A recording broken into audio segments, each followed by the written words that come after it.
and he sucks. Worst leader you can possibly get. He also has a terrible perk, which means he has a negative 25% chance of like having a kid, pretty much. And as you can see, if he doesn't have a kid and he dies, then France and England are going to go into a succession war, and one or the other is going to end up basically gaining control of my whole country. And that's not something I'm trying to do here. So, yeah, I don't care about getting a cardinal. Thankfully, I just started talking about the Curia, so I didn't have to dive into it now. Basically, what that means is I get a number of cardinals, or I'll get one cardinal under my control, and it'll increase my chance of basically becoming Curia controller. I don't care about that. I need administrative power because I just basically spent that amount on raising my stability, and I'd like to be able to build these churches to start to maximize the income I can bring in each year. So I should have a new technology next month, being diplomatic, that I can get. But what I'm going to do is I'm going to wait until the end of the year, since we're already more than halfway through, so that way when I go to pay for it, I will actually save mana points, because let's see if it pops up here. I'm a noob. Okay, maybe it's here. So people already have researched this technology. I'm negative 5% modifier because I'm behind. But if I wait another year, it'll be even a little bit cheaper to get this. Oh, there's the bonuses I was looking for. So we shall wait for that. Sorry guys, this initial period of the game is going to be extremely slow because I'm very limited on who I can conquer. I can't even colonize yet, nor even explore new lands, because I don't have the exploration tree unlocked and all that, and I don't plan on unlocking it until actually later in the game than I normally would. So there's not much I can do, but basically just sit here and kind of give you guys a feel for the game, give you guys a little bit of an idea how this works.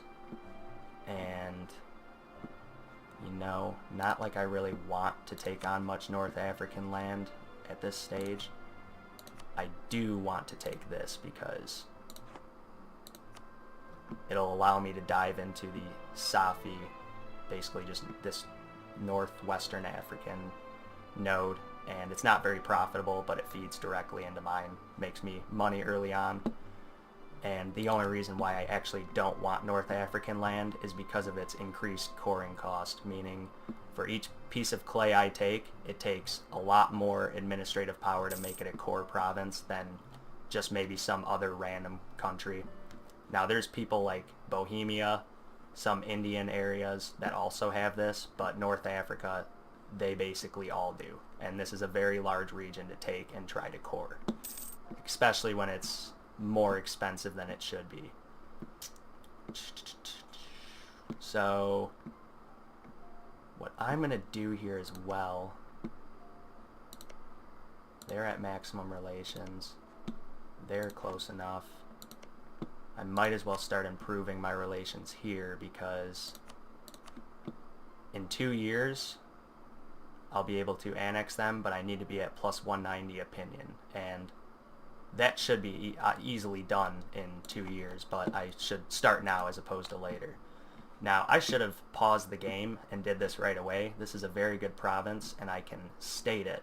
It's currently just a territory, but if I go in and do this, you'll see it costs me more in state maintenance, but it'll increase the income of this area by 30 or 0.3 ducats, 30 ducats, 0.3 ducats, I'm assuming a month. And of course that's a very large figure, because as it said in the tooltip, I need this autonomy to go down to get that maximum income that it said I would get. But now I can do this, and they are full state cores. And because this is part of that state, when I eventually gain this province, I'll be able to make that a full state core, and that is a very developed province, so that's a good thing. So I'm going to continue on to the end of the year and unlock my first technology level. so I can give you guys a little bit more of an insight into that part of the game beyond what I've just said. Excuse me, I was drinking some coffee there. Probably heard that. So now what this does, not very much, but it unlocks the building of a marketplace. Now, as you can probably guess, that would be a good thing because, let's see here. So in Sevilla, I don't know how it's pronounced, I have that center of trade.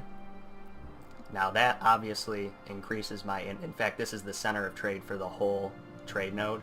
So by adding this marketplace in, it'll increase my trade power by a whole 11.8, which is huge because I'm not in control of my trade node, and until I backstab Portugal, or if I do, I will. I never will be.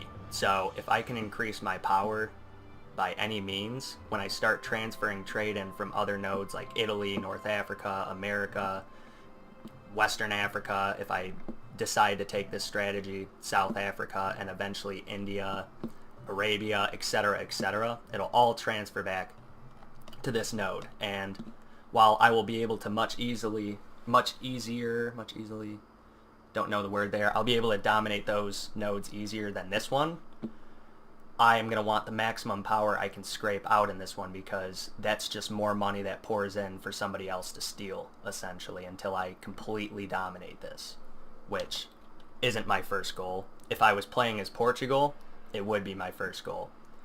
And that's actually who I attempted to play as at first. I didn't do it because both tries I did, it didn't exactly work out with my strategy like it normally does, and I wasn't trying to not do this live. Basically what I do as Portugal is I immediately start out by taking this province, so I have 3 of the 4 in my node. Before I even do that, I ally either Aragon or France. Generally I try to get Aragon first, usually France or England follows. You're actually, I lied. You're already allied with England, but I drop their alliance, ally France when I can, and then ally Aragon as well. So that way I can just pretty much, right at the start of the game, go to war with Castile and dogpile them with all these people. Take the Sevilla node. I usually release a 1-province minor right here that becomes my vassal. And I also usually take Cadiz, or if they have it already, Gibraltar, maybe Badajoz, whatever. And that cripples Spain right off rip and immediately starts to ruin their chances of ever colonizing. And all the wars after that are much easier. If you lose these 2 alliances and you declare at the right time, you should still be able to win. And with this whole province, I only do that so that I don't take aggressive expansion, but I still will eventually get the province, and I only take it with these. But that didn't work out.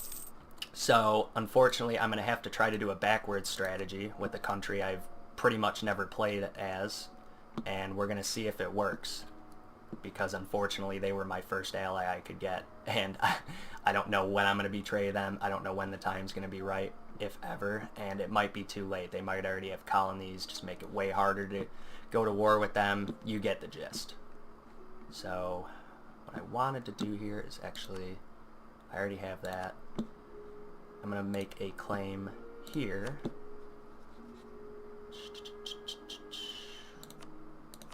So that if I do end up deciding to go to war with England, I have a just reason that could possibly end up with me getting land, whereas the only reasons I have are right here, them raiding my trade, which gives me a casus belli or reason to go to war, and they did something else. I think it's a humiliate rival thing. I'm rivaled with them, so I can humiliate them, but that doesn't end with me taking land. That just ends with me getting power projection so that I can get technology.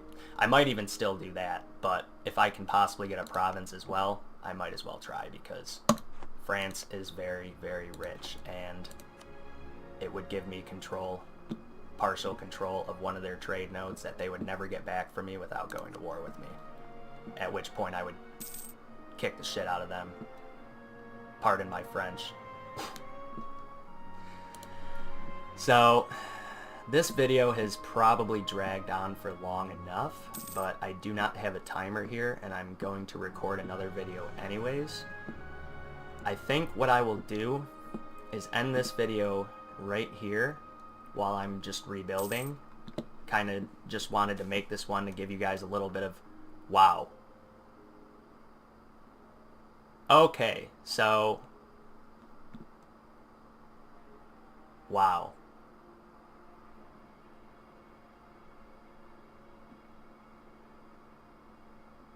Oh man, I am gonna ruin myself if I take this, but I'd be an idiot not to take this. I have never gotten this event. So, wait, no, didn't I already get this event? I don't think I just started with this guy right here. I'm gonna have to watch my old videos and see if I got this event. Basically what this means is I just got a general with 100 army tradition. Let's see what mine is here, if I even know how to check that. I think it's somewhere around here. Oh, that's Navy.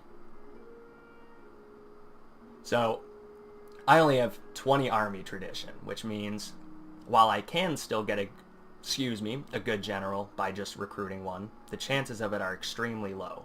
Eventually, at some point in the game, when you control enough forts, you have a big enough army, you're getting modifiers that slow your decay or just make it to where you aren't decaying army tradition every year, you'll get to 100.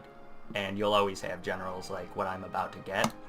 But at the beginning of the game, you can get events like this, where you get a 100 tradition general, and generally speaking, he'll be like this guy and have a lot of siege pips, which, without cannons, are the most important thing in the game early on. You want to be able to take people's forts as quickly as you can, because that's the way you can build up war score the quickest. And when you don't have cannons to give you modifiers for that, you look for a general who has modifiers for that. This guy probably will. Moment of silence, as I just ruin my control of the country by destroying my legitimacy and my prestige. And he is not as good of a general as I wanted, but he is a hell of a lot better than this one. So, bye-bye, Alvaro de Luna. You served us well, I'm assuming.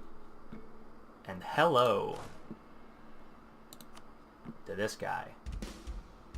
He's actually better, which is kind of funny, because shock pips and siege pips are the most important early game. Cavalry is the best unit to have, so you want to maximize their abilities. And he would even be a better infantry commander than this guy. So I guess the only reason I would have this guy would be if he was a leader of the second army, or if I planned on stacking my whole army onto one province to siege it, because I don't want it to get wiped out by splitting it.